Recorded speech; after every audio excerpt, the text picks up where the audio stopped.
everybody, and welcome to the MOOBment. I am so glad you're here. I am Laurie Ann, the host and creator of the MOOBment, and we have a very special show for you today. Before we begin, I just wanted to remind everybody that we are accepting submissions now for the MOOBment book, and all the information is on our website, www.themoobment.com. We've already seen some great submissions. I want to let you all know that you can write from your heart. You do not have to be perfect. Our editors will help with that, and we really love reading your stories. So thank you and keep them coming. And without further ado, I want to get to our show today because we have actually two incredible guests, and they are the co-authors of a book called Talk to Your Boys. And the full title is Talk to Your Boys, 16 Conversations to Help Tweens and Teens Grow into Confident, Caring Young Men. I found this book to be particularly pragmatic, which is one of the reasons I really loved it. And we have Joanna Schroeder and Christopher Pepper, and they will help explain why this book is so special, and hopefully we will all take away something, many things that are very useful to us. So Joanna and Christopher, welcome to the MOOBment. Thank you. It's so nice to be here. It's wonderful to have you. Tell us a little bit about each of your own backgrounds, your personal backgrounds, your children, your families. Joanna, do you want to start? Yeah. So I was a moob for 13 years. I had two boys, and I really felt very boy mom, not necessarily in the way it's been co-opted now, but in a way where I really embraced the things that made them unique individuals. And a lot of that was sort of stereotypical boy stuff. And then we had a little surprise. And when my boys were 13 and 10, we had a little girl. And so that has been a really interesting adventure. And everybody told me it would be different. It's not that different. They're all kids. But I grew really interested in what was happening with boys in the world. And I started writing about and reporting about this around 2011 when I was an editor at the Good Men Project, because I could tell things were going on with boys. I could tell there was very specific parenting advice that needed to be shared. And I really wanted to get to the bottom of it.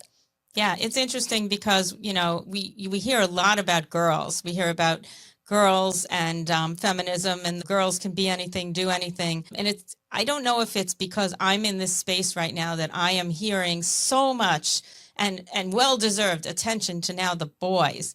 It's about time, but we hadn't really heard much about boys. We really did live by those stereotypes. I'll tell you what's interesting is when Christopher and I set out to write this book, the first thing that we had to do was convince the publishers and our agent, everybody, hey, we need to talk about boys, and this won't take away from girls, because the initial pushback was always, boys have nothing wrong. Like, what could be wrong with boys? They've got everything in the world. They're the presidents and the whatever. And by the time our book came out, we didn't even have to explain it. So Christopher, why don't you tell us a little bit about you? I think we can safely say that you are what I call a doob, a dad of only boys. That's right. I'm a father of two sons, one who's 23. He just graduated from college this weekend. So kind of experiencing a new phase of life. And then I have a 17-year-old who's about to finish his junior year of high school and will have senior year next year. And I've also been a foster parent to another kid who's in high school now, all boys. And I'm a teacher. So I've spent a lot of time teaching classrooms, health education classrooms, and seeing sometimes the way that gender roles play out in a classroom setting. And over the last 12 years, I've actually been fortunate to coordinate a program of social emotional groups. We call them young men's health groups that are in schools in San Francisco, public schools. We have boys meet up in pull-out groups with a facilitator. And at first, I was not sure that anyone would want to be in those groups, that it might be a hard sell to get boys to come and talk about their feelings and talk about what it's like to be a man today, or things like that. And what I've found is that boys are really hungry for a space where someone will listen to them, ask them to engage with other people, and kind of wrestle with these ideas about masculinity and what kind of pressures they're facing. And we have never had a problem filling those groups. We sometimes have a problem saying like, we're at capacity, we need to start another group. That's amazing. There's lots of interest and demand. Yeah. And do you think that's because they're not getting that at home from their families, from their parents? What are the boys telling you? Because one of the things I loved about this book is that you spoke to real boys. You weren't talking theoretical. You were speaking, listening to what they had to say. Are they saying that they're not really getting it from home, and that's why they were craving it from the space that you set up? Yeah, I really see a big open space in boys' lives, particularly around middle school and into high school. And I think that's why we see so much of this space for influencers to come in, because boys are going online and they're looking for guidance really about how to live their lives. They're looking for advice, and often they're looking for pretty simple things like how to get bigger muscles, or how do I get a fancy car, or how do I make money, things like that. That might be, very early adolescent kind of questions. And if you're talking to a human being, you can answer those questions, but you can have a broader discussion.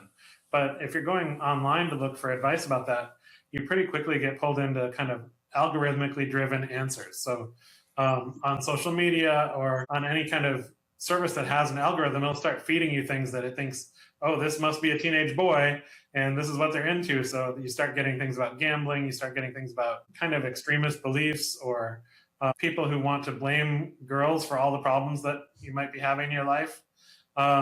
It's just not great advice, and it's not a good recipe for kind of building a full and successful life for teenage boys. And I think that the thing that we need to do as adults is really stay involved with boys into their teen years and keep trying to stay close to them. And it's hard.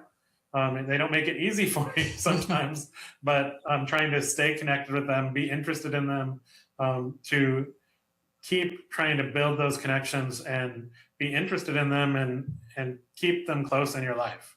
Right. And we are actually going to talk about practical ways to do that. But Joanna, do you feel that boys are under an incredible amount of pressure?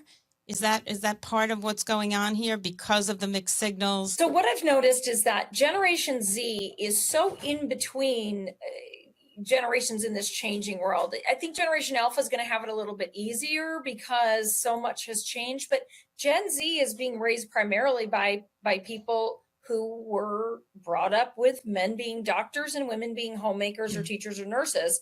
But we also had this grinding need for change. So they kind of got caught in the works of this process of getting girls moving forward towards STEM and empowering them. And a lot of Gen Z were in middle school and high school when Hillary Clinton ran for president. And it was such a pantsuit nation kind of moment, right? Where it was the future is female, sure, and girls can do anything and that sort of a thing. And the challenge arose when we realized that, they're kids and they're not understanding the nuance. Like developmentally, that was super hard for them to grasp that when we said the future is female, it didn't mean and not men. It meant everybody together. And so we forgot to take care of that nuance with the boys. We forgot to sort of tend to their feelings as this happened because all we saw was male privilege. In reality, these were children. They weren't men. They hadn't done the destruction. They hadn't created this world. They were inheriting some privilege, but they weren't tiny little monsters, Right. But even the female revolution, so to speak, and the empowerment that came to girls didn't happen overnight.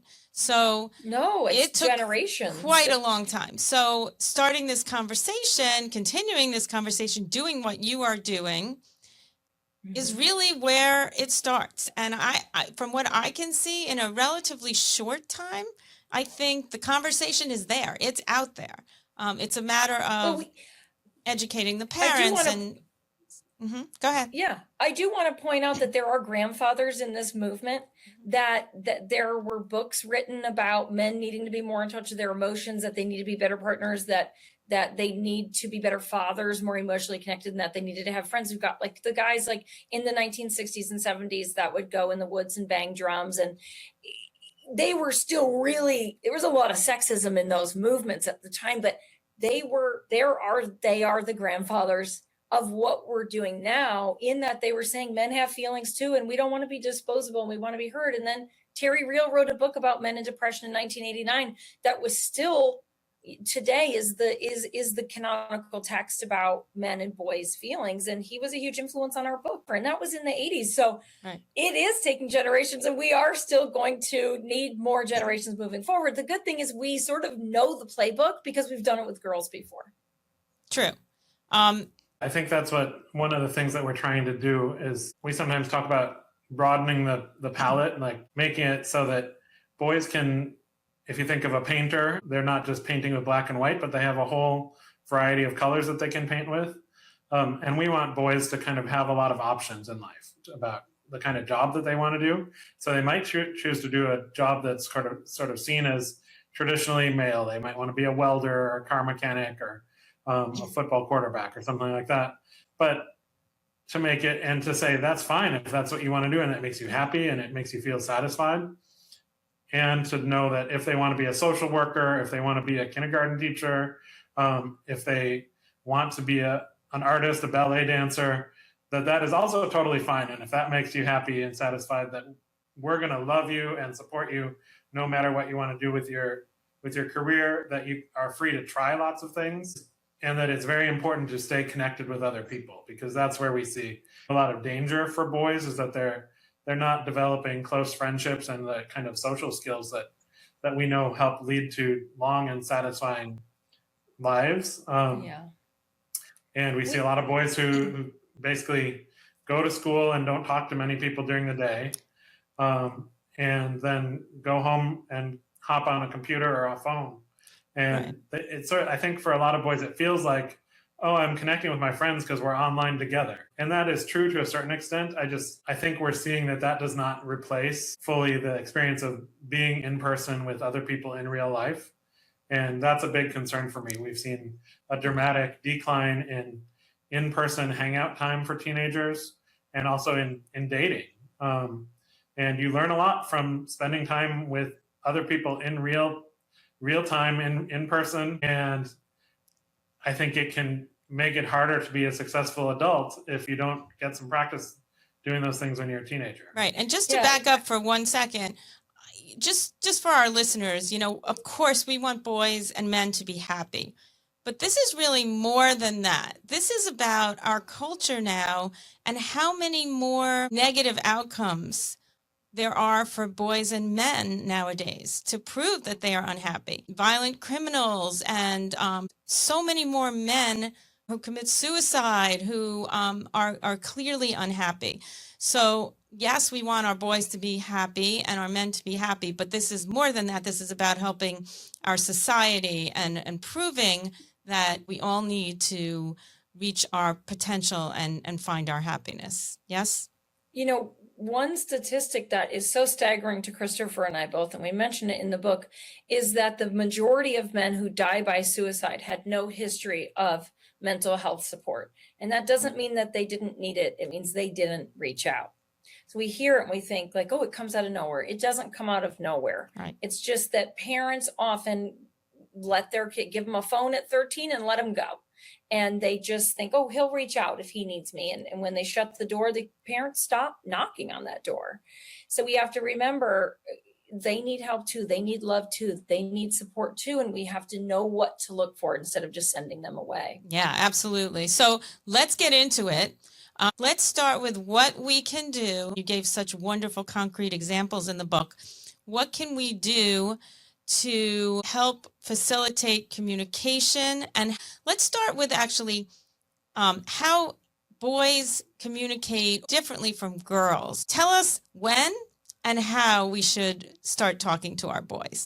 So one thing I learned from Christopher that I love is that a lot of times moms that I've inferred, we think we have we own all the emotions. So it's like, you're sad, you're mad, why don't you talk to me about it? And Christopher, even in talking to me, would say, I can imagine that might feel. And I was like, oh, wow, this is an amazing talking tool for talking to boys, because any adolescent, but especially boys, they don't want us to assume their feelings. They need to learn to process it on their own. And when we're kind of imposing that on them, they shut down. So instead of going in and being like, I know you're sad about your D on your calc exam, it can be like, I can imagine that might be frustrating. Is that how you're feeling? And confirming that. And that kind of takes the defensiveness guard down, because it asks a question rather than imposing. And as far as emotions, that's my favorite little tip. What about you, Christopher? Well, I think basically, I think it gets harder and harder to find free time as kids get older and they get more scheduled and they're not at home as much. But also when they are home, they have their own agenda. They might have homework to do. They might have connection, like they might be wanting to spend some time on their phone, on their computer, or watching TV, or doing other things that feel important to them. And you really have to be kind of watching for these moments when it is possible to kind of slide in and have a moment with them. So a lot of families do have success with scheduled time, like having dinner together, at least some nights of the week, trying to say, when we have dinner, we don't bring your phone, like sit down together and we're actually going to talk a little bit, or playing games together. Things like that are great. But sometimes the best connections happen at these times that you're not expecting. So it might be you're driving in a car together, or you're doing an errand, but often it's like, it's at night, everything's done for the day, you're ready to go to bed, and suddenly your kid, who's also kind of done for the day, suddenly they have time to start bringing up the things that are really on their mind, and they're like, oh man, I can't fall asleep because I've got this thing that happened today and I can't figure out what's going on, and suddenly they want to talk. And I think it's totally worth it to, if you have to miss a half hour of sleep to have a good connection with a 15-year-old,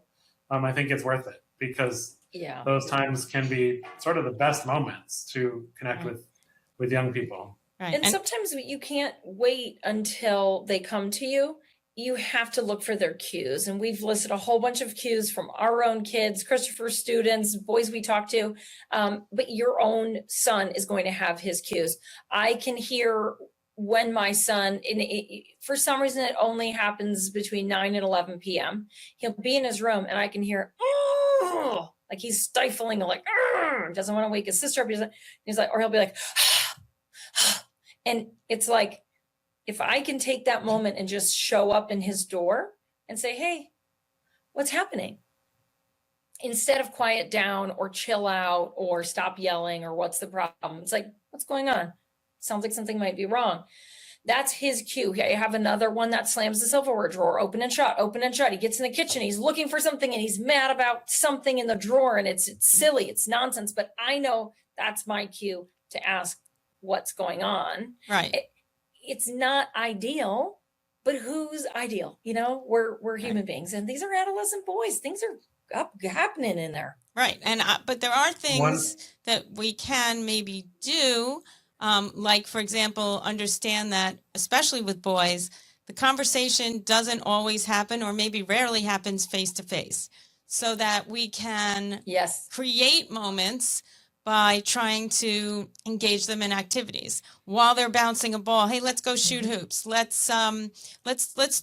I'm a proponent of cooking with my boys. So, let's cook something in the kitchen. And while we're chatting about, how long it takes the spaghetti to boil, the conversation starts flowing in another direction. Yeah. And even that moment in the kitchen when he's cueing that something's wrong, you can get a bowl of cereal out and slowly throw the cereal in and open the fridge, so that you're not just like, what's this? What's happening? Let's stare at each other in the eyeballs, just moving around, moving naturally, so that there's not so much pressure. Yeah. And I think being curious about their lives can go a long way. So you may have an agenda, you might have something that you want to talk about, but it's probably not the same thing that your teenager is most interested in. And you can get a lot of mileage out of actually being interested in whatever top of mind for them. So it may mean that you have to kind of learn the rules of Valorant or Minecraft or whatever game they're into a little bit, so that you can understand what they're talking about when they're so excited about how they got to a new level, or whatever the latest triumph was in their game.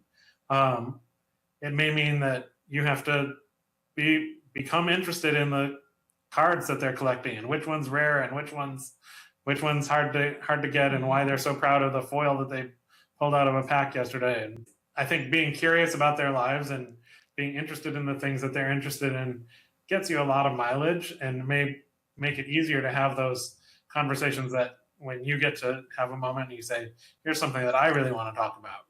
Right. I've noticed even starting at age 8 in my daughter's class that I'll see some of the boys that are really frustrated and acting up a little bit in the classroom. I work in the art classroom at her school. And a lot of times I'll say, do you play Minecraft? And they'll be like, yeah. And then I'll be like, what's the coolest thing you've ever built? And the way that they just, it's like a breath. And then I tell, my son, I remember when my son built a roller coaster, he took, and I start that conversation with them. And then a lot of times, if I just listen, something will come out where it'll be like, my dad's been gone for 2 weeks and I haven't gotten to play with him. So as soon you can start doing this at age 6, age 8, the things that they're interested in, and looking at these little tiny boys, getting down on their level and looking at them. What's your favorite part of whatever the thing is that they love, and quietly listening. And it sets the stage as your kids get older that they know, oh, there's a grown up in my house that lets me talk. And that's a huge, huge win. Yeah. And Christopher, you said one of the magic words I remember from the book, be curious, not furious. Maybe giving our boys somewhat of the benefit of the doubt, listening to them before you jump the gun and assume that they're doing something that you would disapprove of, which I think a lot of us tend to do. We forget that they deserve our respect. We want their respect. They deserve our respect. And we need to give them the benefit of the doubt. And we need to maybe take a breath. I think we say act before you react. And it's a skill, maybe a tool, a skill that we would learn as parents, which would help our sons. It would go a long way. Yeah, I have one son who's a big video gamer. Mm-hmm. And so that's on my mind a lot, because as an adult, I sometimes get frustrated. In my house, I'm often the person making dinner, and I do like to have dinner like together as a family. And I'm okay with my son playing up until it's time for dinner. But then if I'm saying, okay, dinner's going to be ready at 7:00, I do want him to be at the table at 7:00. And we were having an issue in my house where my son would say, oh, no, I'm not done. I can't come right now. And I was not curious. I was just mad, just saying, like, what do you mean? A dinner's ready. This is the time you got to be at the table. And it did not work. We were having conflict. And when I got a little more curious, like, why can't you end your game and get to the table on time? He explained that the game he was playing was a complex multiplayer game where he was on a team, and the game lasted 45 minutes. And sometimes longer if it went into overtime. So if he left in the middle, it would be like he was abandoning his teammates, and he would actually get penalized by the game. And he would try and log on the next day, and they would say, sorry, you got a penalty, you can't play today. So after he explained that to me, then we could do some strategizing, like, okay, well, how long does the game take? If I'm telling you dinner is going to be ready at this time, I need you to then think about, when do you start a game so that you know that you're going to actually be done on time to eat at the table, because that's what's important to me, and playing your game and not leaving in the middle is important to you. So then we could find some middle ground that works for everybody. You know, what's interesting about that is I have a son that plays baseball, and never in a million years would I think it was appropriate to go and say, oh, your game's been going 2 hours at 7:00. We got to go, if it was only the 6th inning, right? But I did it with my kids with video games a lot. I just didn't understand it, and I didn't respect. One of my sons is a big gamer. I didn't respect that was important to him, and I wasn't willing to see the positives, which is, Christopher's son was being a good teammate. He was being a good friend, and Christopher took the opportunity to be like, you're being loyal to these people you committed to. That's awesome. How do we figure it out? It doesn't mean we're just letting them run the house. It means let's figure out a bigger solution so that you're not upsetting your friends, but you're also taking care of your duties in this house and your responsibilities. Right. And what I'm hearing is over and over again, that big C word, communication. that it's really about communication, and maybe teaching them even at a really young age how to communicate and the tools they need and the vocabulary and the words they need in order to communicate. Because, I mean, you can say that about parents and sons and daughters and boys and girls and between adults, that when we communicate and communicate effectively and with respect, it goes a really long way.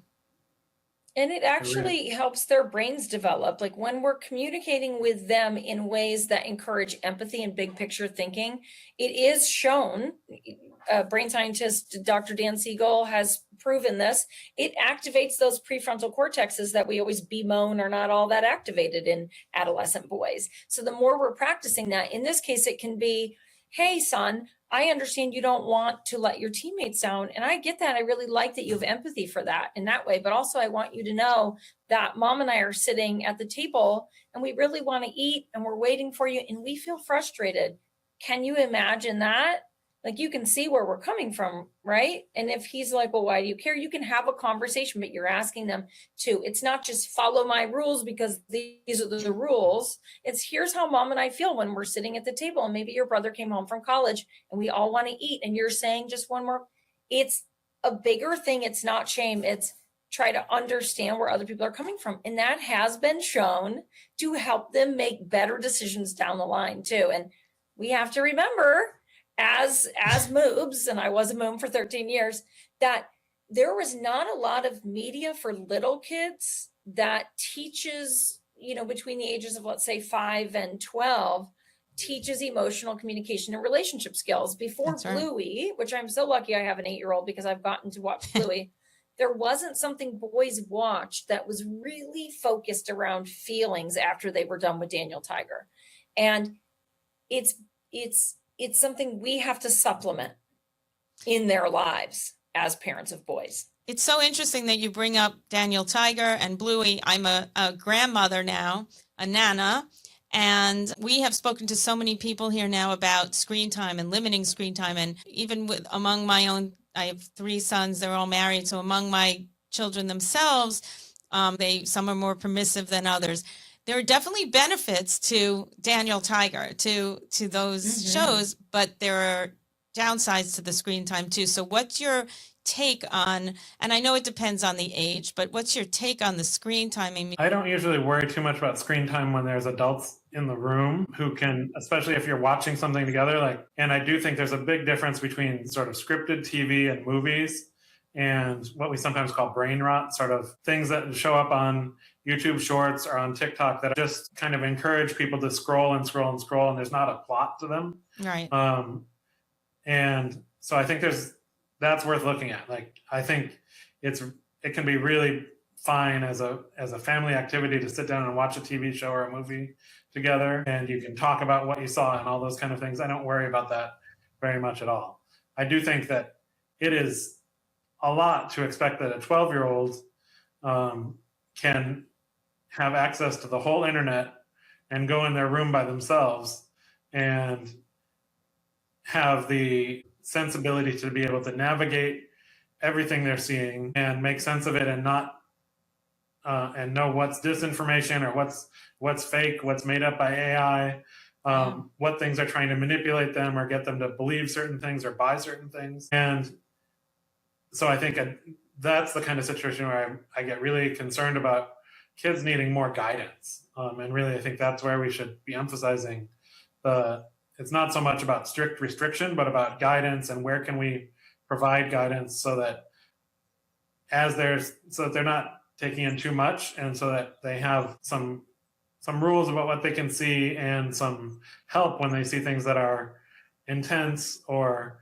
problematic. It's certainly a big debate because there are plenty of people who believe that kids should not have cell phones until they're 16. And that's Jonathan Haidt's kind of whole thing. They shouldn't have social media. They should have dumb phones until then if they need them. Mm-hmm. And wait until 8th. I love that movement. Some kids are going to be okay with a phone in 6th grade or whatever it is. Every parent is different. What's important is that whenever we give our kids those devices, mm-hmm. that we are walking beside them in their use until they take the training wheels off, so to speak. Mm-hmm. And for me, I found that was easier to do when they were 12 and 13 versus if I had introduced them at 16, when reading their DMs actually might be a little creepy. I mean, I would do it if I had to do it. I would do it today if I had to do it. But ultimately, the goal is to have them, riding that tricycle and then that bike with the training wheels, and then they're on their own, metaphorically, with social media. So then you're less worried about the time and more able to assess, is this a healthy thing for them? Are they using this in a way like when he's on that phone, what's he really doing? And then making sure, of course, that all the other stuff is getting done. If they're spending 30 minutes on their screens, but their homework's not getting done, it's not the time, Right. And really, I guess, again, that communication word, having them understand where you're coming from. It's not my way or the highway. This is why we think it's in your best interest. And we maybe don't give our kids enough credit. They do want to understand. They want to hear from us, and not because they will rebel if there's not a good reason. And we do instill values in them and have to trust that those values. I know sometimes I'll say things to my kids, my grandchildren now, and I think they're not listening. They don't hear me. Mm-hmm. But in effect, years down the road later, when I watch my children with their children, they're basically telling me, Mom, we heard you. We might have not responded, but we heard you. Those values are there. So talk, communicate. You're getting through, even if you don't get the direct feedback that you're getting through. Something I regularly remind parents of, that they are going to be the biggest influences on their kids as they're growing up. And For sure. They listen to what you say, but they also watch what you're doing. Mm-hmm. And so that you're sort of a living example for them. And more than anything that they're going to watch on a screen, more than anything that they're going to get from a teacher or a counselor or anything like that, those can all have an influence on people's lives. But the biggest influence in people's lives are their parents or the people who are caring for them day to day. And that is an important role. And I think we should recognize it and take ownership of it and treat it as an important role in our lives. I see, unfortunately, a lot of people who, when their kids do get a phone, and it's often around middle school, that they sort of say, yeah, I mean, they don't listen to me the way they used to. I guess I'm kind of done here. I don't think I'm getting through. And they really take a step back from parenting. And I think that's a mistake. I think that, right. Or they're on their phone all the time, but they're emulating you because you're on your phone all the time and you're not putting it down and giving them the time of day. So do as I do is what I always say. And you are that role model, and they are watching. And you talk about, as far as moobs are concerned, and self-care, and, we don't have a minute in our day to take care of ourselves. Well, our kids are watching, and if we think of it as selfish, but really it's a teachable moment, because if we're taking care of ourselves, we're teaching them that they have to take care of themselves, and that matters too. So I think we maybe underestimate it. Yeah. That's one of our favorite exercises to tell parents when we do school talks and book talks, is narrate for your kids, all of your kids, but especially boys, narrate what emotional care you're doing, even in the moment. We've all had somebody cut us off in traffic, and maybe we set a little shout, but we calm ourselves down. Or maybe we don't have to do that because we've calmed ourselves down. But our kids don't know what that process is like inside of us. So we narrate it. So it can be like, oh my gosh, I'm so mad. Actually, I'm like kind of freaked out because that guy kind of scared me the way he was driving, but we're okay. I'm going to take a breath. Whew. Hey, should we put on a song? I got to get my mind off this. And that's the way, just that little thing, I would do it without ever saying a word. It's so reflexive. But when they see it, they go like, oh, my mom gets upset. My dad feels scared. And here's what he does in that moment. It doesn't even need to be a, look what I'm doing. I'm taking a deep breath and I'm going to put on the radio. It's, that's how I can handle it. Or when you get in an argument with your partner in front of your kids, it can be, I'm feeling really upset right now and I'm going to take some space. And when they see that, it's not just about keeping it peaceful for them. It's also them knowing that they have a right to take some space, and they have a duty to do it when they think they're going to snap or behave inappropriately. And if you completely mess up, because we all do. We Mhm. don't have to be perfect. And maybe calling it out and saying, wow, I should not have given that guy on the road a finger that I should not have put out there. But I think I'll do it differently the next time, because they're going to screw up just like we are, and to maybe Yep. show them that we're human and it's okay, and call us ourselves out on it. Perfectionism Yeah. is really bad for kids. Yeah. It's Really bad for kids, moves especially too. emotional perfectionism. Very bad for us. And man, don't we chase it. That's right. The one thing I did want, and we're running out of time here, but the one thing I just did want to touch on is community. Because one of the reasons I started this podcast was that it just helps to not be alone in whatever you're doing or feeling. And, it does take a village sometimes. And having other families, other moms, other parents on board with the same set of values and the same type of things that they want to instill in their own children helps. So is there anything you can suggest as far as, Christopher, I think it's wonderful, these groups that you're doing, and I don't know if it's just with the boys or the parents are involved at all, but is there anything as far as cluing in your friends and the kids' friends and establishing community, and how much does that help? Well, I know this talk and this podcast is really focused on moms, but we get a lot of questions from moms about how they can help the men in their lives. I don't want to put this work on moms or on women to do, but maybe send them a link or something. But I think there's places, there are a lot of emerging kind of modern groups for men to get together and talk about what's going on. And I do think for men, if there's any men listening, like, this is important work for you to do, to kind of think deeply about the kind of man you want to be, especially if in front of your kids, and how you want to treat them and what lessons you want them to learn. And that is hard work to do on your own. So it may mean going to therapy, but it often can mean like finding a group of other fathers who are just going to talk about what's going on in their lives and get used to kind of the flexible emotional conversations that go along with being a reflective parent, somebody who's actually thinking about the parenting that you're doing. So again, I don't want to make women feel like, oh, I've got to fix this for the guy in my life, but maybe just tell them like, hey, I heard somebody recommend that this is a useful thing to do. Yeah, and Terrence Real, who wrote I Don't Want to Talk About It, is basically the foremost voice on men's mental health, says that basically the most important thing that a man can do when he becomes a parent is to do the emotional work, so he's not passing on the stuff that hurt him to his kids. And Right. Men who grew up in society, even if they had the best mom and dad, there's stuff there, and it needs to be processed so it doesn't end up getting put on our kids.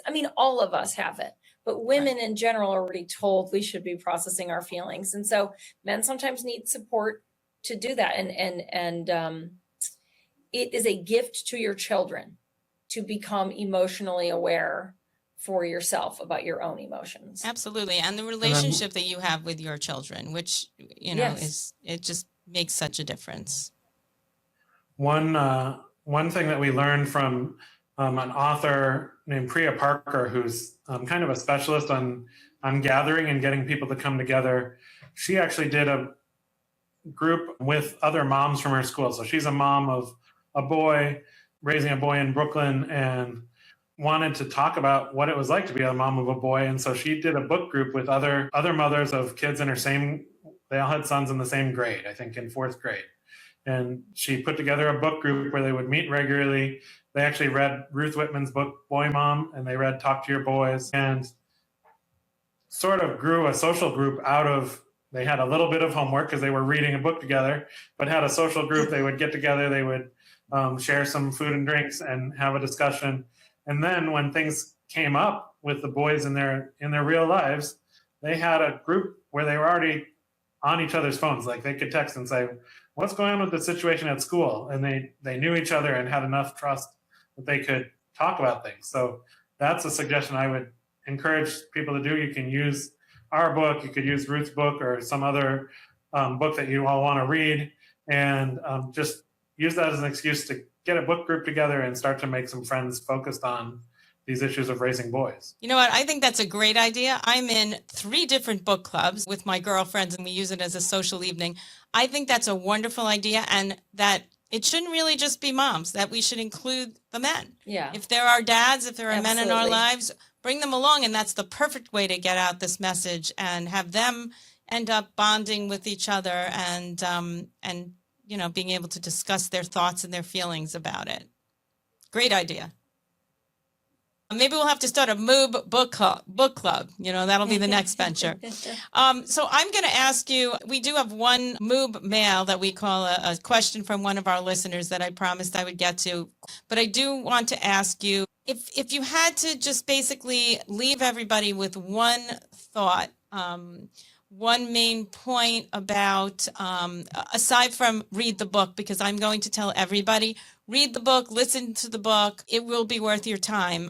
It just is eye-opening. And again, it's very pragmatic, so that I feel like a lot of books and a lot of people will just lecture you. But I walked away from this book actually saying, okay, I can do this. I can do this. I watch my words a lot more carefully now. So I really recommend that everybody reads the book. But what's the one thing that you would like for everybody to just take away? Go ahead, Joanna, you start first. That you need to continue talking to your boys from toddlerhood, babyhood, all the way until they're in their 20s. And if you continue talking to them and don't allow them to shut you out, they'll keep talking to you on their own when they grow up. Love that. Christopher? I see so many people who are afraid of teenage years, or they're worried about their kids becoming teenagers. And I would just encourage people to sort of shift their mindset and go into that time of life saying, this little kid that I used to know is growing and changing, and they're kind of becoming the person that they're going to be as an adult. And it's fascinating. And it's really, you get to kind of meet a person who's developing and growing, and you can have some influence on them, but there's a lot there that you're going to have to learn about them. And so don't go into it like with a lot of fear or trepidation, but really think, what a cool thing that I get to be part of. What a interesting thing to witness. And what a fascinating experience. And also an experience where there can be a lot of laughter and joy and fun and memories that people are going to have for the rest of their lives. So sort of cherishing those times and saying, this might actually be totally great. How lucky we are to be parents, and an awesome responsibility, but how lucky we are. It's an amazing ride. Well, thank you both. I have one question from a listener for our segment called MOOB Mail. So I'm just going to ask you to just weigh in on that. And here is our MOOB Mail for today. Oh boy, it's that time. Ooh, mail's here. Your voice meets mine. From your heart straight to our trail. Let's open up that mail. I found this interesting. A young woman named Tammy wrote in, and she said, my son is 12 and he is an only child. He tells me everything, and I mean everything. Sometimes I'm glad he's so open with me, but other times I'm sitting there thinking, that feels like a little TMI. I don't want him to feel embarrassed for talking to me, but I also don't always know how to react in the moment. How do you encourage boys to keep opening up without making it awkward or overreacting when they share things you don't even really want to hear the details about? And sometimes it's about his friends, and I don't want to break his confidence. But how do I not tell the mothers? Thanks. Love, Tammy. Christopher's a health educator, so he's going to handle the first part, and I can help with the second part. Okay. If that's okay with you. Sure. I think this is a very common behavior with little kids, and you've got a kid here that's sort of in a transition age, and you may need to help them understand that they're moving into an age where you may want them to have some boundaries, and you want them to start understanding, like you want to reinforce that they can always come to you with big concerns.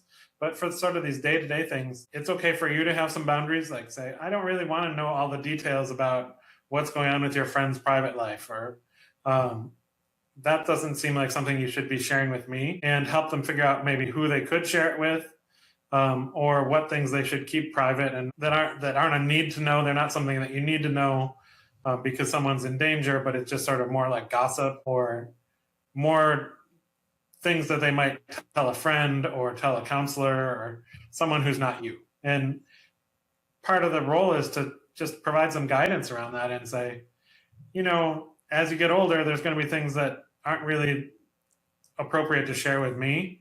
Let's figure out who you could share that with, or help you figure out some other ways to kind of capture that information. Maybe you keep a diary or other ways to keep those stories.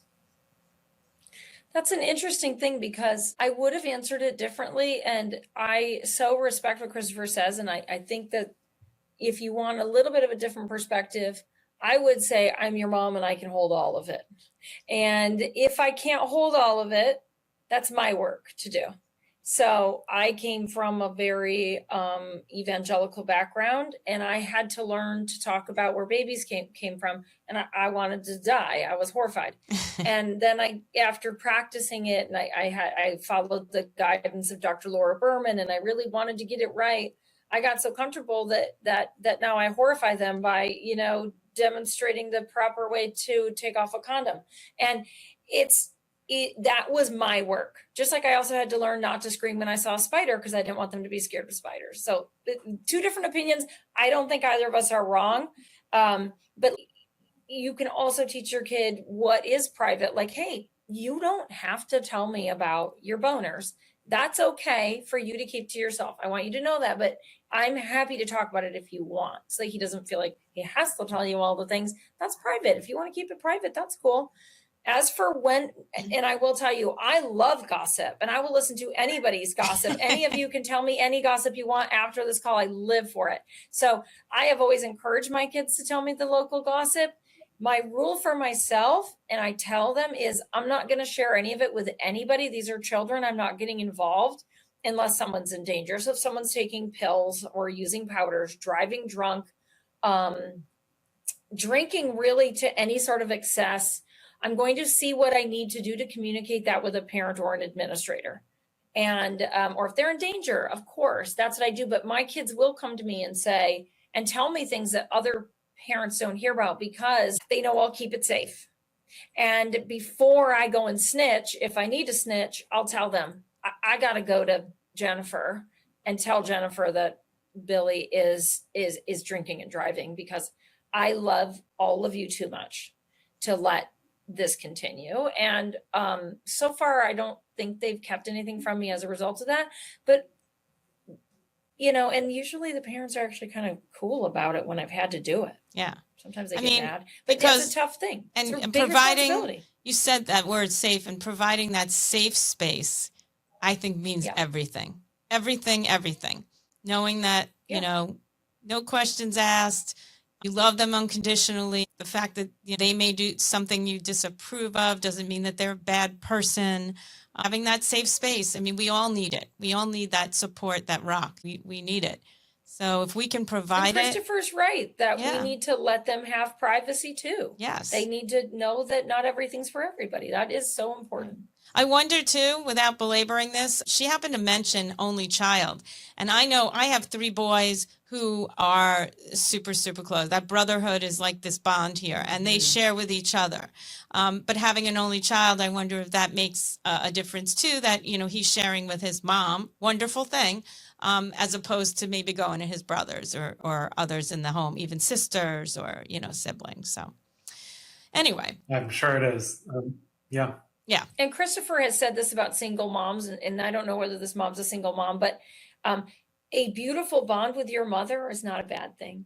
And sometimes our knee-jerk reaction is like, he's telling me all these things, maybe if he doesn't have a dad in the house, or maybe if he doesn't have a brother in the house, he's telling me all these things he should be telling someone else. Well, I mean, a beautiful relationship with your mother, as long as you're not fully enmeshed, that's a good thing. Society may have said in the back, well, it was a mama's boy. Well, I love having a mama's boy. Like, be a mama's boy. So I have to tell everybody listening, including the 2 of you, to go back and listen to our episode with Ruth Whitman, because she told us that in her research, the number 1 indicator of success for men is how close and open their relationship was with their moms.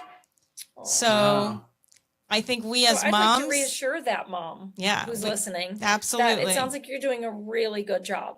She And sure is. that is a beautiful gift that you have that. And I hope you get to have it forever and ever. And one more thing to just navigate and figure out the sweet spot of what you want to hear, what you don't. But it's your work, as you said earlier. It's kind of on her. So, all right. Well, both of you, I can't thank you enough. This was a wonderful, what we call Moobversation here. I think we left a lot of our listeners with much to think about. I can't wait, because if you know me, once I get an idea rolling in my head, I cannot wait for the first book club meeting. I'm out there. We're ready to roll. Your book is up number 1 on the book club list, so we will be discussing that. And I want to thank you And both we can come to your meeting and we'll weigh in if you all want it. I We've done would it before. love We did that. it with Priya. But thank you both for your time. Thank you for writing such an amazing book that has really made an impact on so many people. And I'm going to end my podcast like I always do, which is to remind our listeners to hug your boys, trust your instincts, and remember that we're all boy moms, and those who love us belong is right here.